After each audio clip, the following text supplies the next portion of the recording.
네, 두 번째 발표 주제는 이제 더덕팀에서의 2022년도 CTF 회고입니다. 넘겨주세요. 안 넘어가는데요? 여기를 클릭하고 넘어가야 될 것 같아요. 클릭해주세요. 네. 네, 더덕이란 무엇이냐? 더덕이라는 이름을 보신 분들도 계시고 안 보신 분들도 계실 텐데요. 네, 저희 더덕은 이제 저희 티오리의 사내 CTF 클럽이에요. 그냥 CTF를 하는 사람들이 내부적으로 만든 동아리인데요.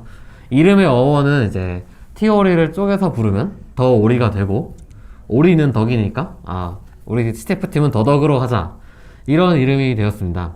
원래 오늘 발표자는 이제 우원님, 태양님, 그리고 이제 지금 안 계신 준호님이 이제 진행할 예정이었는데, 준호님이 이제 사정이 생기셔서 제가 대타로 들어왔습니다.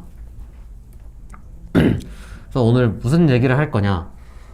저희 더덕팀이 이제 2022년도에는 어떻게 대회를 진행했고 성과를 냈는지 그렇죠. 간단하게 하고, 그리고 또 요즘의 CTF가 어떤지에 대해서 잡담 좀 해보고, 또 이제 빠질 수 없는 드림핵에서 그렇죠. 열렸던 CTF들 한 번씩 돌아보고, 그러고 끝입니다. 네, 첫 번째 주제는 이거죠. 네. 우원님이 해주시죠. 네, 저희가 가장 크게 2021년에 큰 활동으로 따지면은 데프콘이 아니지 싶습니다. 네. 역시 데프콘이. 네, 데프콘이 가장 큰 이벤트지 않았나 싶은데, 저희가 예선에서는 이제 더덕이라는 이름으로 저희 단독팀으로 이제 참가를 했는데, 그때도 3등을 했습니다. 저희가. 그런데 본선에서는 이제 MMM이라는 팀으로 이제 나가게 됐는데, 왜 그렇게 된 거죠? MM이 어떤 구성원들로 이루어져 있죠 지금? 일단 더덕이 있죠. 더덕하고 그리고 PPP가 있죠. 하고 그 다음이 어디였죠? 메이플 베이컨, 이렇게 총 세 팀으로 해서 저희가 연합을 해서 나가게 됐는데요. 이제 저희가 원래 처음부터 연합을 계획하고 했던 건 아니고, 처음에는 이제 예선 때는 따로따로 이제 PPP 따로, 뭐 더덕 따로, 메이플 베이컨 따로 해가지고 각자 예선을 한 다음에 이제 나중에 팀끼리 이제 모여서 이야기를 해보다가 아무래도 본선 때는 한번 연합을 해서 나가보는 것도 좋겠다라는 의견이 나와가지고 이렇게 MMM이라는 팀으로 모여서 본선을 했었습니다, 저희가. 뭐 잘한 선택인 것 같아요. 네, 저는 PPP와 그 메이플 그 팀이 갖고 있던 그런 경험과 그다음에 툴의 도움을 사실 많이 받았죠. 그런 시너지를 좀 많이 네. 받았죠. PPP가 약간 갖고 있던 원래 그런 연륜이라던가 연륜? 경험이죠. 틀린 건 아니죠. 엄청 경험이라던가. 장수한 팀이잖아요. 그쵸? 네. PPP가 이제 갖고 있는 약간 경험이라던가, 아니면 저희 뭐 메이플베이컨이나 더덕이 갖고 있는 기술적인 부분이라던가, 그런 것들이 되게 시너지가 잘 맞았던 팀이 아니었나 싶어요. 네, 그래서 뭐 저희 미국 갔다 오면서 유튜브도 많이 찍고, 네. 최정상이라는 키워드를 쓸 수 있을 정도로 좋은 성적도 내고. 여기서 뭐가 제일 재밌으셨죠, 태양님? 이 영상들 중에서요? 네. 아무래도 제일 위에 있는 이 저희 대회 3일간의 여정을 잘 녹아낸 역시 썸네일을 선택받은 자. 썸네일에 지금 태양님 얼굴 멋있게 아주 보이네요. 네, 이 영상이 제일 좀 재밌지 않았나. 네, 저거 조명 없이 찍은 거죠? 네, 맞아요. 잘생겼네요. 아유, 감사합니다. 다음으로 이제 저희 패러다임 스태프라고 해서 저희가 대부분 항상 참여하는 스태프들은 이제 뭐 폰업을 리버싱 일반적인 웹2에서 좀 관련된 분야로 나오는 스태프들을 많이 했는데, 저희가 올해 이제 처음으로 이제 웹3에서 열리는 웹3를 타겟으로 한 스태프도 참여를 했었어요. 그래서 그 웹3 스태프 중에 제일 유명한 스태프가 이제 패러다임 스태프인데, 이 대회도 이제 저희 띠오리 내 웹3 연구하는 미국이랑 한국 연구원분들 모두 힘을 합해가지고 이 대회를 참가를 했는데, 다행히 좋은 결과를 낼 수 있었습니다. 네, 저희 팀은 빠딱빠딱 올클 해버리고 쉬러 갔죠? 그쵸? 그래프가 참 멋있네요. 그 외에 이제 좀 저희 팀 사내 전체적으로 많이 참여했던 게, 이제 라인 스태프나 삼성 스태프 같은 것들은 이제 평일에 열릴 때도 있고, 또 인원 제한이 없는 스태프다 보니까 이런 좀 팀을 구성하는 거나 그런 거에 부담이 없이 거의 회사에 있는 사람들 대다수가 많이 뭉쳐가지고 참여를 하는 그런 스태프들이었어요. 라인 스태프도 주말이었던가요? 아니면 평일이었던가요? 라인 스태프가 기억이 안 나네요. 네, 연초였던 것 같은데 주말이었던 네. 거로 기억이 나긴 해요. 삼성 스태프 같은 경우에는 제가 평일에, 확실히 기억나는 게 네, 평일에 평일에 이제 하죠. 평일에 네. 했었죠. 회사에서 출근해서 다 같이 스태프를 했거든요. 네, 업무는 안 하고 이제 다들 CTF 풀고 네. 회사에서 자고 또 일어나서 스텝하고 그렇게 했었죠. 옆에 오른쪽에 있는 사진이 이제 저희 삼성 스텝하고 이 상품으로, 받은 예. 갤럭시 아. 플립카 폴드인데 저건 어떻게 됐나요? 이거 저희 어떻게 처리했죠? 저희 내부 경매했잖아요. 그쵸? 이거를 사람들이 이거 뭐 팔아서 나누기는 인원수에 그쵸. 비해 적고 또 뭐 한 명이 누구 다 하나 가질 수는 갖기에는, 없으니까 네. 경매를 해서 이제 그 경매 비용은 상품 비용은 이제 저희 공통 계좌에 그쵸, 넣고 저희 더덕 공통 계좌가 있는데 거기를 넣는 걸로 하고 이제 필요한 사람이 경매를 해가지고 가져가는 방식으로 저희는 상품을 분배를 했었습니다. 네, 이거랑 관련해서 저희 나중에 뭐 영상도 나온다는 네, 저 얘기가 경매 있던데. 경매 과정 다 오. 촬영했잖아요. 그래서 그쵸? 아마 이제 편집되어서 아마 올라갈 것 같습니다. 네. 이거 과연 누가 가져갔을까요? 어떤 가격에 가져갔을지. 네. 곧 나옵니다. 그 네. 외에 이제 다른 국내 이제 스태프들이 있죠. 대회들인데요. 네.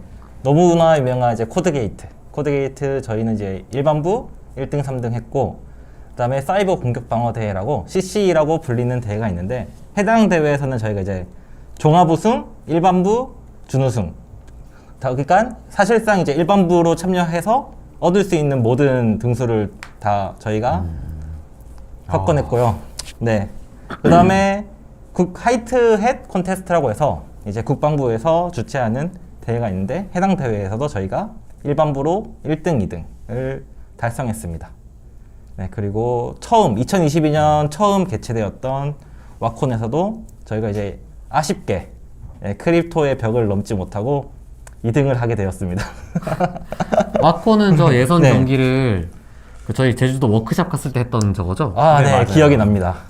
제주도에서 굉장히 좋은 호텔이었지만 즐기지 못하고 네. 문제를 보고 있었던 기억이 기억이 있습니다. 나네요. 네. 네. 또 대회 중에 뭐가 제일 재밌으셨나요, 의원님? 예선이요? 아니요, 전 전체적으로 전체적으로?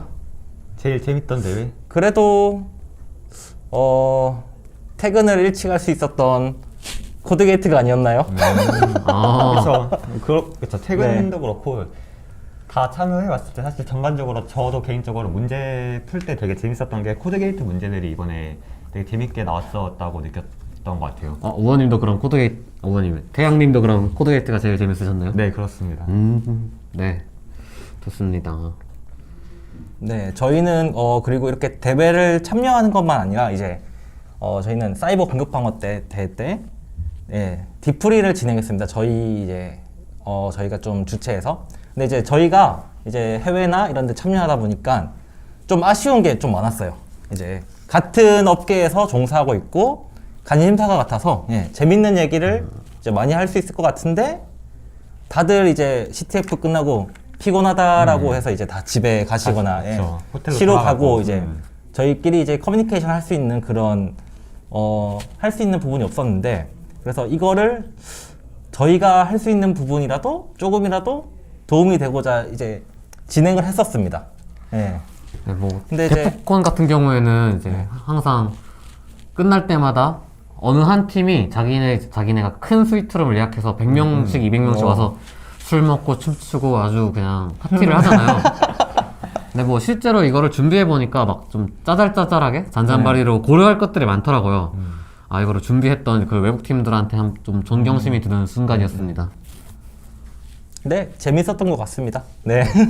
그래서 업계 사람들이 이렇게 네. 모여가지고 다 같이 얘기해보고 밥 먹고 그럴 기회가 많이 없다 보니까 그런 기회의 장을 좀 마련할 수 있었던 것 같아서 그리고 좋았던 것 저희는 같아요. 또 이제 보안이라는 해킹이라는 공통 주제가 있지 않습니까? 그쵸.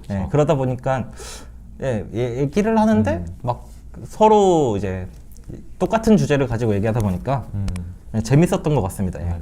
혹시 다음에도 열게 되면은 많은 참여 부탁드립니다. 많이 와주세요. 그럼 이제 더덕이 갖고 있는 좀 저희가 어떻게 이런 강팀이 되었는가? 강팀이 되었나? 이 사진 누가 골랐죠? 제가 넣었습니다. 네, 좀 불만족스럽습니다. 저희가 또 사이버 전사 아닙니까? 그쵸. 아하, 네. 어쨌든 전사다. 네. 사이버 전사도 전사다. 네. 그렇게 말씀해 주는데. 네, 제가 생각했을 때 저희가 강팀이 될 수 있었던 이유는 예, 또 최고의 동료들이 띠오리에 있는 만큼 또 같이 하다 보니까 그런 시너지들을 받을 수 있지 않았을까 싶습니다. 그쵸. 예. 네, 팀원으로 할 때 더 시너지가 나죠. 그쵸. 그래서 이제 저희 띠오리 이제 더덕에서 스태프를 할 때 어떤 식으로 약간 진행이 되나, 어떤 문화를 갖고 있나, 그런 것들을 좀 보여드리려고 하는데, 먼저 제일 스태프를 이제 팀으로 협업할 때 제일 중요한 게 뭐죠? 아무래도 자기가 했던 것들을 공유하고 그다음에 그쵸. 자기가 막히는 부분을 공유해서 빠르게 공유하는 그 게. 부분을 또 아는 사람이 누군가는 있을 테니까 예. 그쵸, 빨리빨리 말 안 해주면은 자기가 봤던 거를 남들이 또 보고 있는 그쵸. 그런 네. 상황이 생기거든요. 맞아요. 그런 것들이 되게 사실 팀 단위 대회에서는 그런 것들 하나하나가 엄청 큰 낭비이기 때문에 이런 공유를 하는 문화가 되게 중요하죠. 네, 맞습니다. 막혔을 때 헬프를 네, 빨리빨리 치는 네. 그쵸. 그리고 또 이 스태프는 또 역시 모름지기 속도 속도 아니겠습니까? 싸움 아니겠습니까? 시간 제한이 있는 게임이니까. 네. 저희 한정된 시간 안에 최대한 많은 문제를 풀어야 하는 것 자체가 사실 스태프의 본질이기 때문에 문제를 빠르게 푸는 게 사실은 굉장히 중요한 그런 뭐랄까 덕목 중에 하나라고. 아, 그럴 수 그러니까 있겠죠? 그렇죠. 태양님 말씀을 네. 요약하자면 스태프를 잘하는 법은 문제를 빨리 풀어라. 빨리 많이 풀면 되죠. 빨리 풀면 다른 문제를 풀 시간이 생긴다. 그쵸. 네. 이런 말씀 하시는 거죠? 타임 이즈 골드, 이 시간이 금이라고 하니까 아, 그것들이 맞습니다, 굉장히 맞습니다. 좀 중요한 부분들이 아니지 않나 라는 생각을 하고 있고요. 다음으로 이 부분이 참 어렵습니다. 약간 개시잉이라고도 하고 혹은 뭐 네. 경험 또는 센스라고도 부를 수 있는 부분들이긴 한데, 뭐 간혹가다 이제 문제가 뭐 여러 파트로 나눠져 있더라도 출제자의 의도를 좀 파악하면은 풀기 쉬운 문제들이 여전히 있어요. 뭐 그 부분이 작든 크든. 그쵸? 네, 사실 그런 부분도 있죠. 출제자가 이제 이걸 통해서 의도할 수 있을 거라고 생각했는데 다른 방법으로 의도를 파악한다던가. 그쵸. 네. 뭔가 정해진 수순을 밟지 않고 바로 다음 스텝이 어떤 거일지 추측을 한다던가. 그러다 보니까 개서브를 이제, 하지 않냐라고 생각하기도 하는데 근데 이제 이런 합리적인 추측들을 이용해서 사실 문제를 풀 때 굉장히 시간이 단축되는 경우가 되게 많아요. 혹시 여기서 이렇게 돼 있으면 뒤에선 당연히 이렇게 되지 않을까 하고 그걸 미리 상정하고 문제를 풀이하는 그런 사고 방식들이 되게 시간을 단축하는 데 도움이 많이 되는 편이에요. 맞습니다. 잘 찍어야죠. 그쵸?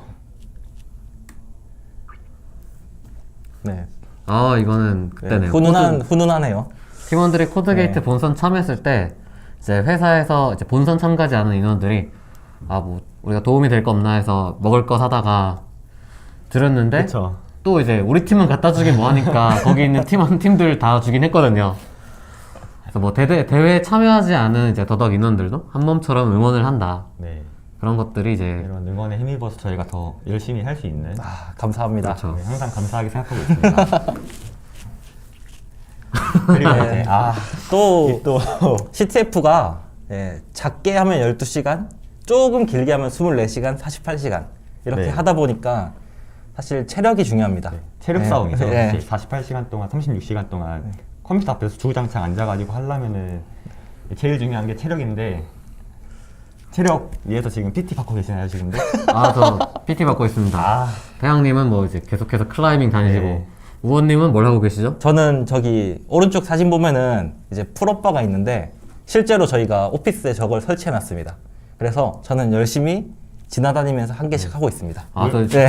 풀업하는 걸로 유튜브도 찍지 않았나요? 마랑님 저번에 한 올해 초에 오셔서 한번 찍었었죠. 태양님 또 태양님께서 또 기가 막히게 그때 상금과 휴가를 챙긴 걸로 아는데 그거 받으셨나요? 그거 받았습니다. 아, 받았어요. 역시 약속을 지키는 회사네요. 네, 여러분 체력은 생명입니다. 체력 아주 중요합니다. 다음으로 중요한 게 뭐죠? 열정이죠. 와, 공항에서 침대에서 병원에서 부상 투혼까지. 네, 장소는 이제 중요하지 않은 것 같네요. 그쵸. 중요한 건 역시 컴퓨터만 있으면 된다 그런 사실인가요? 그런 게 중요한가요? 또 있죠. 마지막으로 또 이게 2022년에 강탄. 네. 중요한 밈이죠. 네. 볼 때마다 멋져요. 심리적인 요인이 네. 중요하죠.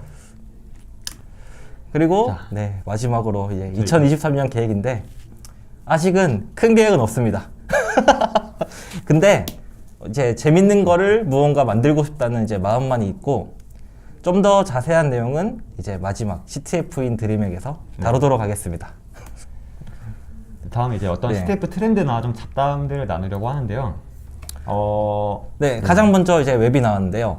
예, 제가 생각했을 때 최근에 나오는 트렌드들을 약간 큰 주제로 정리를 해봤는데 가장 먼저 다양한 환경과 언어입니다. 예전에는 PHP가 정말 많이 나왔는데 요즘에는 파이썬, 뭐 자바스크립트 노드들이 그냥 이제는 기본이에요. 근데 그거에 더해서 이제 자바, 고, 루비와 같이 정말 다양한 환경과 언어가 나오고 있고 그다음에 예전에는 블랙박스 환경에 문제들이 되게 많았는데 이제는 대부분 코드를 제공해주는 그런 문제들이 많아요. 그다음에 마찬가지로 클라이언트 사이드 취약점들이 많이 나오고 그다음에 엔데이 문제라고 해서 실제 제로데이 문제라든지 아니면 실제로 유명했던 원데이 문제들이 굉장히 많이 나오고 있습니다. 네. 그러면 결국 그 제로데이를 찾아낼 수 있느냐 또는 알고 있느냐를 물어보는 문제인 거네요. 그렇죠. 아, 웹 문제 만들기가 상당히 어려운 것 같아요. 다음은 이제 바이너리, 약간 푸너블이랑 리버싱 쪽에 관련된 요즘 저희가 느꼈던 트렌드인데요. 일단 되게 이런 옛날에는 항상 한 몇 년 전만 해도 항상 똑같은 엘프 바이너리에 똑같은 유형의 C에, 똑같은 C로 작성된 그런 바이너리들만 되게 많이 나왔다면 요즘은 고로 작성된 바이너리, 뭐 러스, ARM이나 스팍 같이 여러 아키텍처에서 돌아가는 그런 바이너리들이 문제들이 되게 많이 나오고 있는 것 같아요. 특히 예전에는 이런 고나 러스트로 작성된 바이너리를 익스플로이트하는 문제 이런 유형들이 거의 없었는데 최근 몇 년 들어서 이제 급격하게 좀 많아지고 있는 추세인 것 같고요. 또 되게 듬직한 바이너리들이 많이 나오죠. 약간 V8을 좀 원데이나 아니면 좀 디프를 떠가지고 익스를 해야 한다던가 아니면 커널과 관련된 문제라던가 케미 익스플로이트 이런 문제들도 많이 나오고요. 또 리버싱 쪽에 관련해서는 요즘 들어서 특히 많이 나오는 게 약간 어느 정도 수학이나 좀 크립토랑 연관된 그런 분석 능력을 요하는 문제들이 많이 나오지 않나. 그래서 이 행렬이나 약간 갈러 필드, 뭐 AES, RSA 같이 이런 좀 내부적인 구조를 알고 동작 방식을 이해하고 있어야지 좀 분석하기 수월하고 좀 풀 수 있는 그런 문제들이 좀 많이 나오는 추세인 것 같아요, 요즘은. 기괴하군요. 네. 다음으로는 이제 미스크 부분이죠. 네, 미스크 부분으로는 뭐 사실 미스크는 뭐 내가 이런 거를 문제로 내고 싶은데 이게 좀 메이저한 카테고리 없다. 그럼 싹 다 미스크로 몰아넣거든요. 그래서 이제 정말 폭넓게 이 컴퓨터 사이언스에 대해서 알고 있느냐를 묻는 문제라고도 볼 수 있는데 뭐 최근 들어서는 그냥 정말 우리가 본 적도 없는 아직 논문으로만 나온 최신 기술들 문제로 그렇죠, 만들어서 그렇죠. 내는 거라던가 블록체인, 웹3 이제 솔리디티로 구현된 컨트랙트. 컨트랙트를 익스플로이트 할 수 있냐 이런 것도 많이 나오고요. 뭐 블록체인 같은 경우에는 간간히 뭐 저희도 이번 크리스마스 CTF에 냈죠. 그렇죠. 그리고 그런 코드 게이트라든가 그런 메이저 대회에서 계속 나오고 있어서 조만간에는 이제 뭐 점점 웹3, 메이저가 되고 있죠. 네. 웹3 아니면 블록체인이라는 카테고리로 분류될 것 같긴 해요. 네, 더덕에서 이제 미스크를 참 잘 푸는데 이게 모든 다양한 경험을 가진 사람들이 모두 한 팀으로 참여하기 때문에 네. 누가 봐도 저희는- 이건 내가 풀 수 있을 것 같다 하고 딱 테이크해 버리고 있어요. 네, 실제로 예시가 있는데 저희가 같이 대회를 하는데 개발자분들도 같이 참여를 해서 대회를 하기도 해요. 근데 네, 실제로 드림의 개발자분이 저기 보시는 것 같이 저렇게 풀어내시더니 심지어 퍼블이었죠? 아 저게? 이거 삼성 CTF에서 퍼블 나왔던, 땄죠? 네, 미스크 문제인데 네. 네. 저 말이 표현이 참 웃겨. 좀 째려보니까 뒤집으면 될 것 같은데 하고 음파를 째려보니 되었다. 그렇게 잘 좀 깜짝 놀랐습니다. 그래서 이제 고도로 이제 훈련된 개발자는 사실상 해커와 구분할 수 없지 않나. 그쵸. 네, 그런 생각이 결국에는 들더라고요. 이런 컴퓨터 사이언스나 그런 기본적인 게 가장 중요하지 않나라는 걸 느낄 수 있었던 계기였던 것 같아요. 네, 다음은 이제 그런 저희가 말했던 트렌드에 대해서 내용들인데 그거에 반대해서 이제 팁인데 제가 생각했을 때 아까 말씀드렸던 것처럼 요즘은 다 코드를 줘요. 도커라든지 뭐든 환경을 다 제공해 주는 게 많은데 그러면 저는 무조건 스트링부터 서치를 합니다. 플래그. 근데 이제 이 플래그가 어디 있는지를 알게 되면은 대회를 문제 푸는데 굉장히 도움이 되는 게 플래그 위치에 따라서 취약점이 뭔지를 대충 유추를 할 수 있어요. 예, 보시면은 저기 아래 저기 코드가 이제 SQL 그 구문인데 실제로 플래그가 DB에 들어가 있다. 그러면은 SQL 인젝션일 착정이겠죠? 확률이 높죠. 그쵸. 네, 그런 확률이 높고 예를 들어서 이제 그냥 txt 그냥 리드할 수 있는 파일이 파일 시스템에 있다. 그럴 경우에는 아비터리 파일 리드라든지 그치. 아니면 LFI LFI. 그런 식으로 취약점이 나올 확률이 높다. 그쵸. 네. 또 플래그가 그 뭐, 루트 파일 시스템이 있는데 이제, 읽기 권한이 없다. 실행 권한만 있다. 실행 권한만 있다. 그러면은 이제 뭐죠? 거의 그냥 이제 무조건 코드 실행, RC다. 예, 코드 예. 실행해야 된다. 예. 이런 걸로 인해서 이제 유출을 할 예, 수가 있고 그러면은 또 앞에 말씀드렸던 것처럼 속도 싸움에서 좀더 예, 오히려 유용하지 있다. 않나. 네, 바이너리 분석 같은 것도 이제 어느 정도 비슷한데요. 바이너리 분석하는 문제 같은 경우는 역시 제일 중요한 게 분석 속도랑 정확성 이 두 개가 동시에 이루어져야 좀 우위점을 가져갈 수 있다고 생각을 하는데 요즘 들어서 이제 좀 큰 바이너리들이 되게 많이 나온다고 했잖아요. 그래서 바이너리가 크게 되면은 되게 모든 함수를 정확히 꼼꼼하게 분석하는 건 되게 힘든 일이에요. 그래서 그 바이너리가 사용하는 문자열이라던가 아니면은 인풋하고 있는 함수 리스트 이런 것들을 좀 보고 러프하게 적당히 훑어보다가 아 여기는 되게 딱 집중해서 분석을 해야겠다라는 생각이 드는 함수들만 꼼꼼히 분석해서 뭐 분석을 취약점을 찾는다거나 하는 방식으로 하는 게 되게 좋고요. 그 다음에 바이너리를 분석하거나 리버싱 할 때는 좀 자주 사용되는 코드 패턴들을 미리 익혀두고 있으면은 그러니까 분석하는 시간을 단축할 때 되게 도움이 많이 돼요. 예를 들어서 뭐 AES가 내부적으로 어떻게 구현이 되어 있는지 또는 뭐 MD5나 SHA 같은 해시들이 내부적으로 구현이 어떻게 되어 있는지를 알면은 이제 약간 심볼이 없다거나 조금은 변형된 형태 혹은 최적화가 좀 적용이 되어 있어도 적당히 구조를 보고 이게 좀 익숙한 패턴이다 그러면은 바로 이제 이게 어떤 역할을 하는 함수인지 알 수 있으니까 분석하는 시간적인 측면에서 되게 제가 듣기로는 태양님이 해시 테이블만 보고도 알고리즘 뭔지 알고 계신다고. 아, 내가 스텝할 때 옆에서 몇 번 봤는데 어떠냐면 사실은 뭐 처음 보는 함수인데 예를 들어서 뭐 디컴파일 돼서 C가 아니고 어셈으로 돼 있어도 몇 번 좀 머릿속으로 이거 따라가 보더니 아 이거 AES네요 하고 키만 답을- 찾으면 되겠네요. 네, 답을 주시더라고요. 아 내가 보기에는 그냥 어셈블리어 덩어리인데 이상한 경험이었습니다. 그래서 이런 C 형태나 아니면 어셈 형태로 좀 어느 정도 머릿속에 구조를 갖고 있으면은 되게 분석할 때 도움이 많이 되고요. 그 다음에 또 속도가 중요하다고 했는데 이제 난독화나 아니면 어느 정도 브루트 포싱을 해야 되는 때에는 이제 사람이 손으로 하게 되면 되게 이 리소스가 많이 낭비되잖아요. 그래서 일반적으로는 보통 난독화가 걸려있는 바이너리나 뭔가 언패킹을 좀 매뉴얼하게 수행해야 되는 그런 바이너리를 분석해야 될 때는 좀 이런 난독화 해제하는 스크립트를 바로 작성할 수 있도록 아이다 파이썬이나 그런 것들을 이용해서 좀 자동화할 수 있는 툴이나 그런 것들을 좀 미리 구비를 해두면은 바이너리 문제를 풀 때 되게 도움이 많이 되는 편입니다.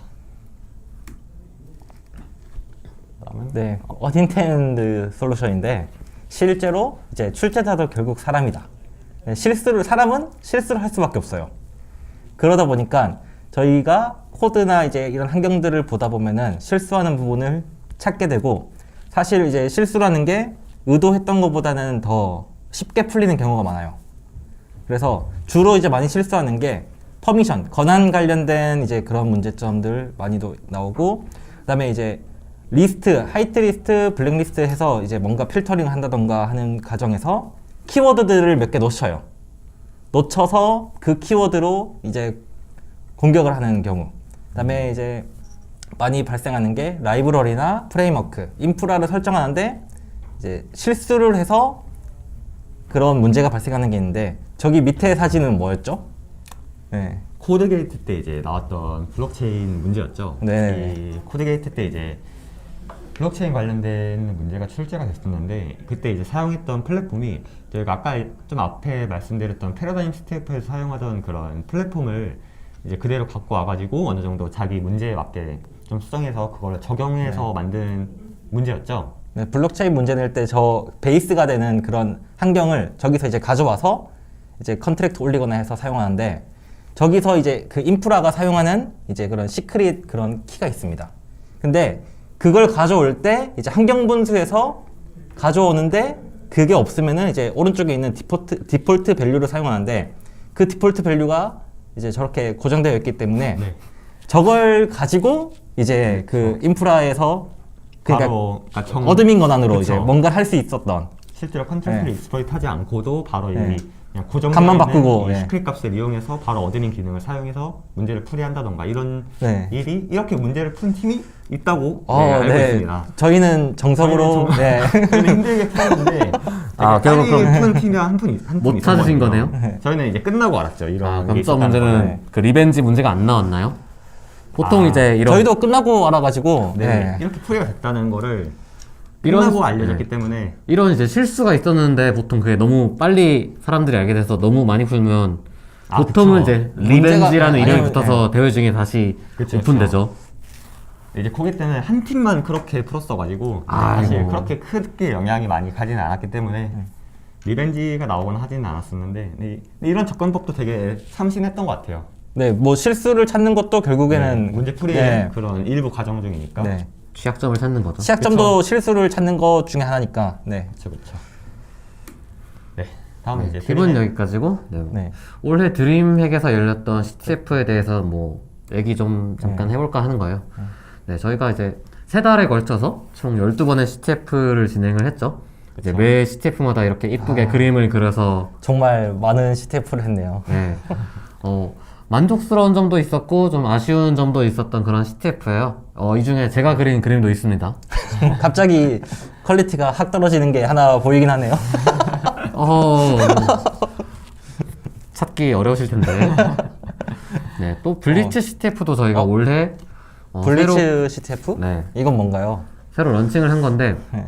사실은 이제 CTF는 여러 사람이 모두가 똑같은 시간에 참여해서 문제를 풀어 나가는 건데 사실은 이게 좀 부담스러울 수도 있어요. 그래서 그냥 혼자서 나 혼자 그냥 시간 제한을 나에게만 적용되는 시간 제한을 두고 문제를 푼다는 컨셉으로 나온 건데 뭐 이게 사실은 내부적으로 개발된 버추얼 CTF라는 이름으로 진행이 되는데 저희가 개발이 끝날 때쯤 되니까 이제 버튜버라는 것들이 생겨서 버추얼 CTF라고 하면은 사람들이 오해할 것 같다. 그래서 이름 내부 공모전을 해서 블리츠라 CTF라는 이름으로 나왔습니다. 그렇죠. 또 이제 뭐 분류는 에듀케이션으로 되어 있지만 뭐 이런 대회들을 저희가 열었었는데요. 세세하게는 조금씩 달라요. 사이버 가디언즈 같은 경우들은 이제 이 고등학생 고등학생들 간의 네. 경쟁이 일어났던 대회고 카이스트 포스텍 학생 대제전은 이제 포스텍과 카이스트 학생들 간의 경쟁. 그리고 곤퀄은 카이스트의 해킹 동아리인 곤에서 이제 내부적으로 열던 대회를 좀 퍼블릭하게 이제 여는 과정에서 드림핵을 이용한 거죠. 인기가 많았어요. 문제를 참 재밌게 잘 만들어서 이런 것들도 했었고요. 저 오른쪽 밑에 사진은 뭐죠? 저희가 이제 데프콘에서 했던 라이브 CTF가 너무 재밌어가지고 이제 저기 카이스트 포스텍 학생 대제전 가서도 여러분들 이거 하셔야 됩니다 하고 강제로 끌고 와서 문제를 풀었죠. 라이브 보는 거 되게 재밌었어요. 재밌으셨나요? 네. 다행입니다. 또 이제 뭐 봄에 한 번, 여름에 한 번 저희가 채용 CTF를 열었는데 문제들 풀어보셨나요? 이제 23년도에는 좀 본격적으로 이제 채용과 이제 드림핵이 연결되는 서비스를 런칭할 계획이 있는데 그거는 나중에 나오게 되면 다시 돌아오겠습니다. 두 결과는 어떻게 됐나요? 이제 CTF 이제 모두 채용에 성공해서 와. 훌륭하신 분들이 이제 훌륭한 회사에 들어가서 잘 적응해서 일을 하고 계시더라고요. 생각보다 되게 네. 성공적이었네요. 성공적이었죠. 인재 채용은 정말 힘든 일이니까. 그렇죠. 네, 바로 이제 며칠 전에 있었던 크리스마스 CTF. 여러분들은 참여하셨나요? 네, 비겁하게 대회 안 하신 건 아니죠? 원래 이제 전통적으로 크리스마스 CTF는 보통 어느 한 팀에서 이제 테이크해서 운영을 하는데 저희도 했었죠. 리브캣이. 네, 예전에 한 네. 기억이. 네, 근데 올해는 이거 우리 팀에서 열겠다 하는 쪽이 없는 것 같더라고요. 근데 저희도 원래 계획은 없었거든요. 근데 저기 드림핵 디스코드에서 준호님이 이니시를 저렇게 딱 운영하실 분 계신가요? 하고 이니시를 해버렸더니 오늘과 같이 이제 또 어디 가셨네요. 네. 그래서 이제 그럼 그때부터 여기서 문제 낼 사람들 모집해갖고 우리가 내보면 어떻겠냐라는 말이 나와서 정말 대회가 크리스마스 3주 전에 이제 바로 이제 시작이 된 거예요. 이제 그래서 이 대회가 좀 의의가 있다고 느끼는 점이 뭐 티올이나 뭐 드림핵에서 주최하고 연 CTF가 아니라 이제 100% 네, 드림핵 유저분들이 참여해서 이루어진 CTF거든요. 네, 뭐 좀 번거로운 일들 뭐 몇 가지 행정 이런 거는 저희가 도와드리긴 했지만 문제 내고 운영하고 이런 것들은 전부 다 그냥 개개인이 그쵸. 그때 갑자기 모여서 한 팀으로서 냈다는 점에서 굉장히 뜻깊은 것 같아요. 실제로 CTF 개최도 드림이들이라고 되어 있네요. 네. 네. 드림 스텝 주체는 이제 저희 뭐 띠오리 드림핵이 아니라 드림핵을 사용하고 있는 유저들이 우리 드림이들로 해서 저희가 주최를 했었죠. 네, 재밌게 즐기셨는지 모르겠어요. 그리고 제가 이제 그 드림핵 이제 팀에게 여쭤봤어요. 사실 제가 이제 몰래 스포를 갖고 온 거예요. 2023년에 이제 그 CTF 시즌 3가 열리는데 몇 가지 새로운 거 없냐 물어봤더니 저렇게 두 가지를 듣게 되었어요. 혹시 뭐 설명 가능하신가요? 네, 이번 CTF 시즌2가 마무리되고 나서 이제 내부적으로 얻은 결론을 토대로 내년도 계획을 세워봤는데요. 내년도에는 저기 코드포스처럼 디비전이 생길 거예요. 그래서 뭐 디비전 1은 플레이나 다이아 이상만 참여할 수 있고 2는 그 이하의 인원들만 참여할 수 있다. 그렇게 해서 조금 더 내가 노력을 좀 더 하면은 내가 상위권 랭킹을 얻을 수 있다는 그런 목적 달성을 언제든지 이룰 수 있다. 그런 것들에 대한 모티베이션을 위해서 디비전이 나눠질 예정이고요. 또 이제 이번 CTF 시즌2는 매 대회마다 상금, 상품 같은 것들이 있었지만 이거는 저희가 자체적으로 준비를 했었는데 내년에는 아마 기업 후원을 받을 것 같아요.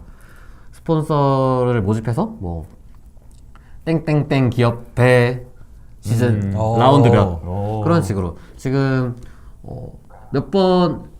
내년에 몇 번을 하게 될지 모르지만 이제 벌써 이제 컨택이 완료된 기업들도 있고요. 하지만 계속해서 찾고 있으니까 혹시 주변에 관심 있으시면 관심 있는 회사가 있다 그러면 언제든지 이제 컨택 부탁드립니다.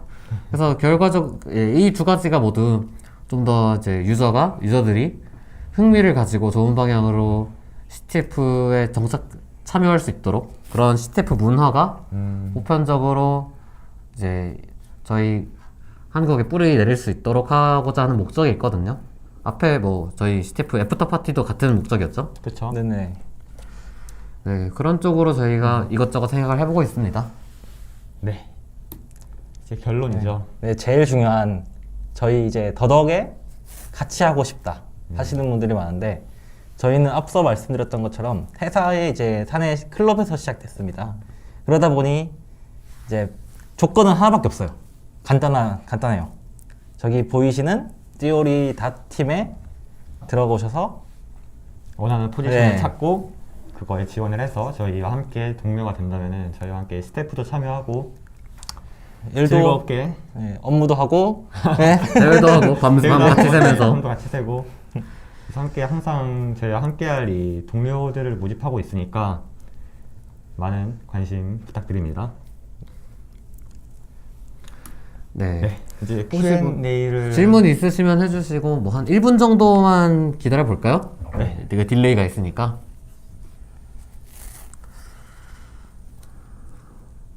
내년엔 또 어떤 CTF가 일어날 것 같으세요? 드림에게서요? 아니면은 그냥 일반적으로요? 어떤 예상되는 사건 사고? 내년에 내년에는 이제 오프라인 대회가 좀 더 활성화되지 않을까. 되지 예. 않을까. 그렇죠. 작년까지도 없었다가 올해 거의 올해 처음 이제 슬슬 오프라인으로 대회가 열리는 그런 형태였는데요. 티오리는 상시 모집인가요? 네, 저희는 항상 언제나 함께할 동료를 찾고 있습니다. 항상 언제든 모집 열려 중이기 있습니다. 때문에 맞는 원하시는 포지션. 23년도에는 언제쯤부터 CTF가 시작되나요? 이게 CTF라는 것들의 전반적인 시작인지 아니면 드림액 CTF를 말씀하시는 건지 잘 모르겠는데 둘 다 답변 드리면은 CTF는 언제나 있죠. 그렇죠. 일반적인 2월, 3월쯤 되면 코드게이트 예선이 아마 있을 거고요. 네. 드림액 같은 경우는 지금 예상을 하건대 여름이 끝나갈 시기?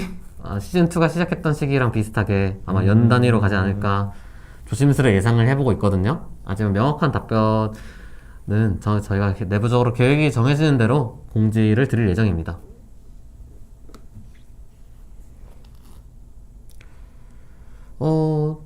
또 질문 더 없으시면 여기서 마무리할까요? 그럴까요? 네. 네, 여러분 네. 발표 잘 들어주셔서 감사하고요. 저희는 또 다음에 내년에 뵙겠습니다. 새해 복 많이 받으세요. 새해 복 많이 받으세요.